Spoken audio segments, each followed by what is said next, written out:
Hi there, I'm Hilton from Can't to Can, and I'm introducing this video because it's very key. It's where Wayne Stickle interviews Elissa Lippett. Now, Elissa is an expert on relationships.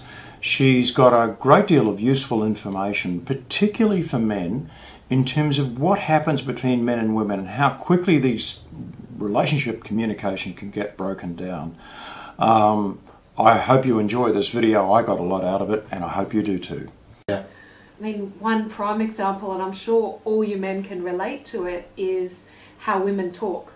Men don't tend to talk a lot, or men talk for different reasons, and they talk about different subjects than women do. Right. And women, we talk a lot, and it has us feel safe, depending which mode we're in. Women operate in two different modes, and we say that men operate in one mode. Okay.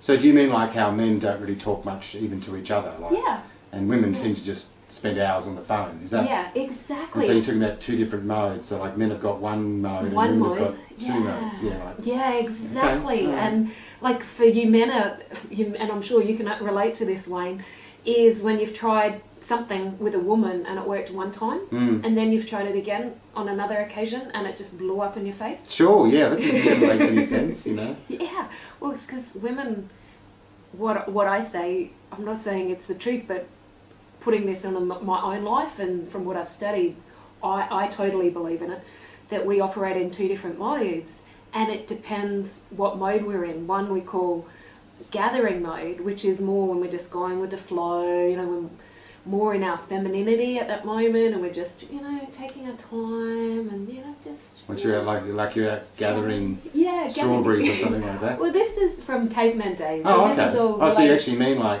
gathering, hunter-gatherer type thing? Oh, okay. Well, that makes a lot more sense. Yeah, I get that. Yeah. And the other mode is hunting mode, like producing a result, hunting a result. So women can be in a hunting mode as well? Yes. Oh, okay. And that's one of the big changes in society these days. A lot more women, now that, I mean, it's really awesome that women have equal rights, equal pay, equal opportunities. Yeah. I'm totally pro that.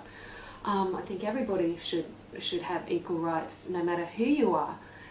And how it's changed in society is a lot more women are now out in hunting mode, producing results, independent. And the role of nurturer or supporter is not there, and that's it's not recognised. Oh, sure, yeah. And it's so crucial for the person that's in hunting mode, whether they be a man or a woman, that they do have someone to support them. And that can be a real problem in a relationship, like conflicting providers, like two people in hunting mode. Well, that happens a lot these days, doesn't it? Exactly. You know, where you've got the man and the woman. In fact, I got a text message from a friend recently who's feeling a little bit ashamed, or actually quite a lot ashamed, because his wife's making more money than he is, and you know, he wants to do something about it, and he's asking for my help. So is that the sort of thing that you're talking about, those sorts of conflicts? Or? Yes, and a lot of, there's also very common these days that people are fly in, fly out. So that has a massive impact on a relationship, because if a woman's left behind with the kids, so, you know, the man comes in, and if he's used to running the household when he's there, then he leaves, say for 2, 3, 4 weeks, or just maybe Monday to Friday, or a couple of days during the week. So then the woman has to go into the hunting mode. But then it's really awkward when he first comes back, because he wants to be in charge, but she's used to being in charge, and it's a real power struggle, and this is where I can offer people how to make it work. Okay, because it's a really challenging, and I never knew that I operated in two different modes, and most of us don't, and we don't understand men and women and how we operate, so it just not knowing, we try and do the best that we can, but often it's coming from our viewpoint. So it would be my viewpoint as a woman that you should be like me. Right. Or if I may use you as an example. Yeah, well, I'm a man, so you're a man, so you would think that I should be just like you, but maybe slightly more emotional. Yeah. So maybe that's right. A little bit you more think like I do, except sometimes you get more emotional. Yeah, that's because you're a woman. Yeah, I can. And so you think that way about. So women think that way about men. Yeah, well, no one teaches us any different. Yeah, right. So we don't realise that we actually operate so differently. Yeah, yeah, yeah. And then that goes back to what you're talking about with that hunter and gatherer type thing. Yeah, yes, okay, that makes that a lot we've of got the sense. different modes. Yeah. And when you understand that, Yeah. because if I think you're going to act like me and then you don't, then I take it really personally and I get really upset. Yeah. Because, well, why did you do that? Because if I was to do that, this is what that would mean. Yeah, right. So your interpretation of my behaviour is based on what you think that I should be doing.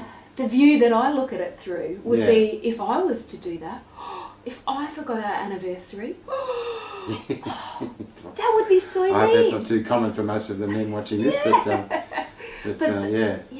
And we don't appreciate that men, you're out single focused on providing and protecting. Mm. And generally, I mean, there are some men out there that are great at it, and you might set up structures so that you do remember, but it's not something generally that men remember dates. But as a woman, it's really important to me, and then I get really upset when you forget. So instead of setting you up to fail, how I could set you up to win. Like say, honey, it's our anniversary in 2 weeks, Monday 2 weeks. Would you be able to write that in your diary? And, you know, what I'd really love to do would be to go out for dinner that night at our, set you up to win. Elissa, I get that, and that would be really amazing, because it does occur a bit like, you know, it's a test. And you've got to fail. I've got to fail, you know. And I knew you were going to fail. Yeah, that's right. And that could be not just as something as important as anniversaries, but that could just be pretty much a whole lot of little things as well.